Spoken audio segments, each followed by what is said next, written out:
परमात्मा है। अब एक काम करो कि हमारी हड्डियां ले लो, अब उससे धनुष बनवा लो जनक जी, और अपनी पुत्री के लिए प्रतिज्ञा कर लो।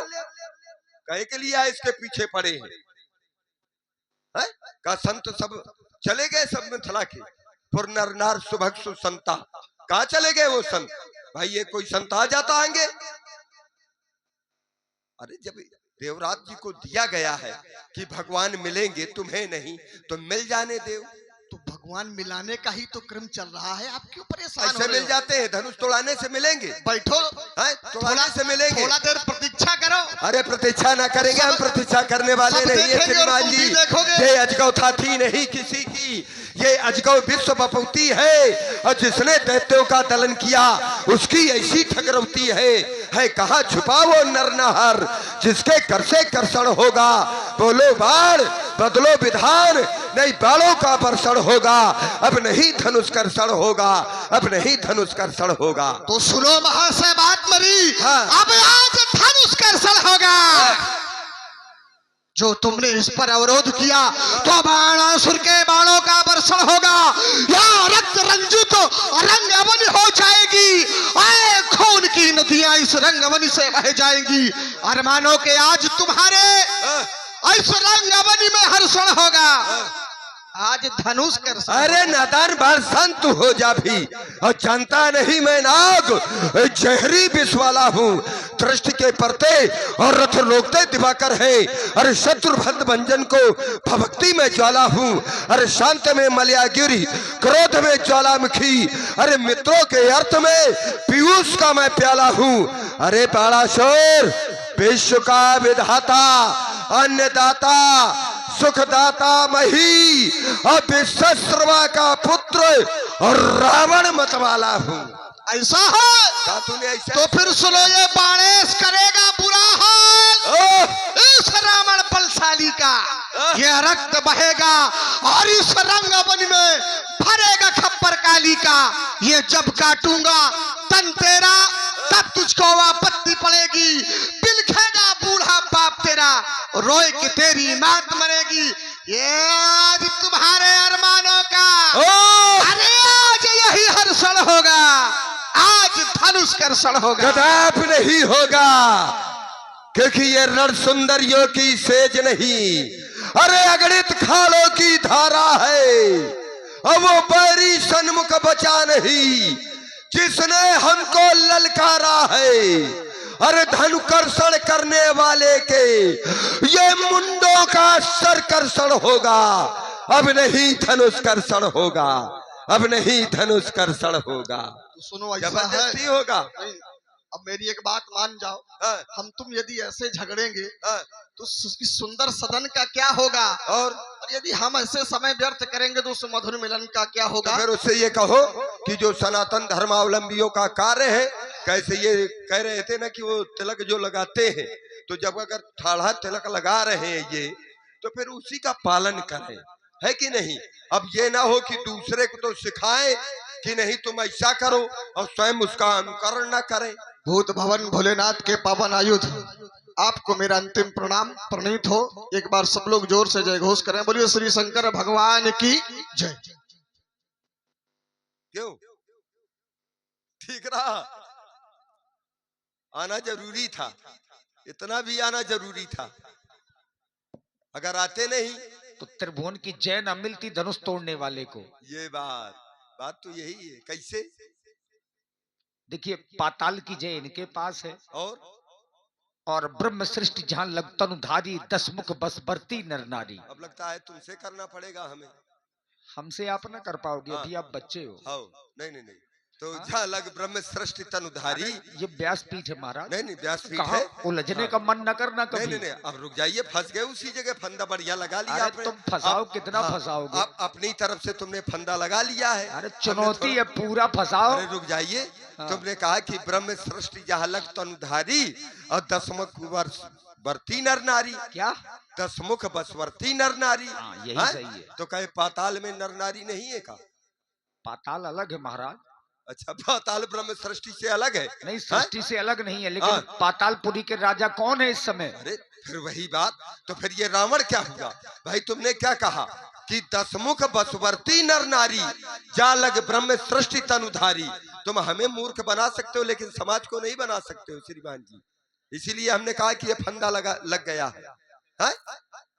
फंदा बहुत मजबूत लगा है, यूट्यूब चला रहा है और ये संदेश बहुत देश नहीं विदेश तक जाएगा श्रीमान जी। तुम्हारे फंदे में कुछ समझ लिया करोगी सामने व्यक्तित्व कौन है। तुम प्राइमरी वाली बात बोल रहे हो। अरे हम प्राइमरी वाले कक्षा नहीं, आंगनबाड़ी की बातें ना बोलो। अरे स्नातक। समस्या तो वही है कि तुम वही पंजीरी खाने वाली भाषा प्रयोग करते हो। अच्छा एक चीज बताओ, तुम नहीं हमसे तुम्हें शंकर जी की सौगंध, तुम सही बताना। अब सब लोग सुन रहे हैं, ये जो धनुष का टूटना है ये धर्म का कार्य है क्या अधर्म का कार्य है?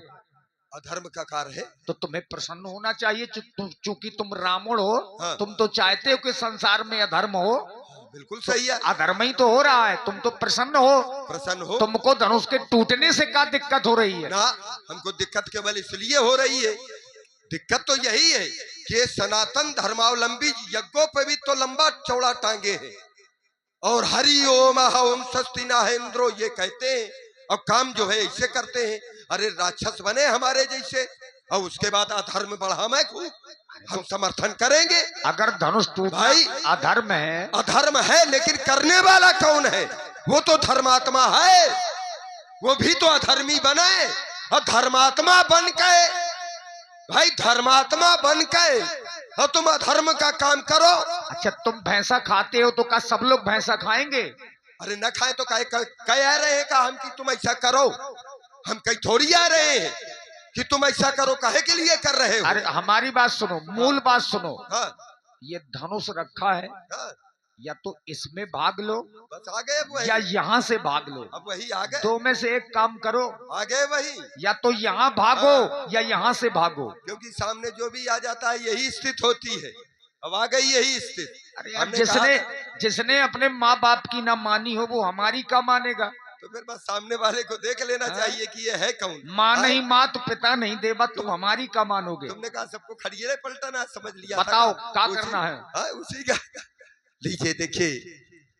यद्यपि क्योंकि रावण ने अगर किसी की बात मान ली तो फिर वो रावण रहा ही ना माने वही तो रावण है, जबरदस्त का नाम ही रावण है कि नहीं भाई? उस जगह पे अगर शंकराचार्य जी भी बैठे हो तो रावण नहीं मान सकता, यद्यपि उनकी बात सत्य है, उनकी बात सत्य है, लेकिन अगर रावण मान ले तो फिर रावण किस बात का? वही अगर उठ करके वहां चले जाएंगे, अब हम मिलेंगे तो हम प्रेम से स्वीकार करेंगे। और सत्यता यही है कि रावण और बाणासुर का आना केवल इसीलिए अनिवार्य था। क्यों? क्योंकि रावण के पास इस पृथ्वी लोक और स्वर्ग लोक की विजय है और बाणासुर के पास पाताल की विजय है। अब यहां से जब दोनों वापस चले जाएंगे और जब चले जाएंगे उसके बाद जो भी वीर इस धनुष को तोड़ेगा, क्योंकि ये तीनों लोकों के विजेता स्वर्ग और धरा वाले और पाताल वाले ये चले गए, अब जो तोड़ेगा तो निश्चित है कि उसको वो तीनों लोकों के विजेता का प्रमाण पत्र मिल जाएगा। क्योंकि जब ये तीनों लोकों के विजेता कुछ कर ही नहीं पाए और करने वाला जो है तो वो त्रिभुवन यही होगा, यही होगा कि नहीं होगा? इसलिए रावण और बाणासुर का आना आवश्यक ही नहीं, अति आवश्यक था। यदि हम नहीं आते, बाणासुर नहीं आता तो राजा जनक की ये प्रतिज्ञा त्रिभुवन जयी वाली ये पूर्ण नहीं होती। अष्टभूत भवन भोलेनाथ आपको अंतिम प्रणाम है। आप बड़े भाग्यशाली हैं क्योंकि जिसके द्वारा आपका उद्धार होना है उसी के द्वारा तो रावण और रावण ही नहीं, रावण के सारे कुल का उद्धार होना है। आपसे श्रेष्ठ कौन होगा? और आप है हमारे श्री संजय स्टूडियो पतखुरी। संजय स्टूडियो पतखुरी आपकी ओर से 11 मुद्राएं हमारे महाराज रावण जी के लिए, और कह रहे हैं कि बहुत जल्द ग्राम पतखुरी में भी आपका आगमन होगा। हे अजगो अंतिम प्रणाम, हे अजगो अंतिम प्रणाम। सभासदों एक बार उच्च स्वर से जय घोष कर दो। बोलो श्री शंकर भगवान की। देखिए यही यथार्थ है कि महाराज रावण बाणासुर जी का आना जरूरी था। अगर ये लोग न आते तो धनुष तोड़ने वाले को त्रिभुवन की जय नहीं मिलती। महाराज रावण बाणासुर आए। चूंकि ये दोनों महाभट हैं, योद्धाओं की 4 श्रेणी है, भट, उद्भट, महाभट और सुभट। तो महाराज रावण बाणासुर आए, लेकिन धनुष पर बल नहीं लगाया, धनुष को प्रणाम किया और अपने अपने धाम की ओर चले गए। महाराज जनक जी ने देखा कि अवसर अब शुभ है। चूंकि रावण भी चले गए, बाणासुर भी चले गए,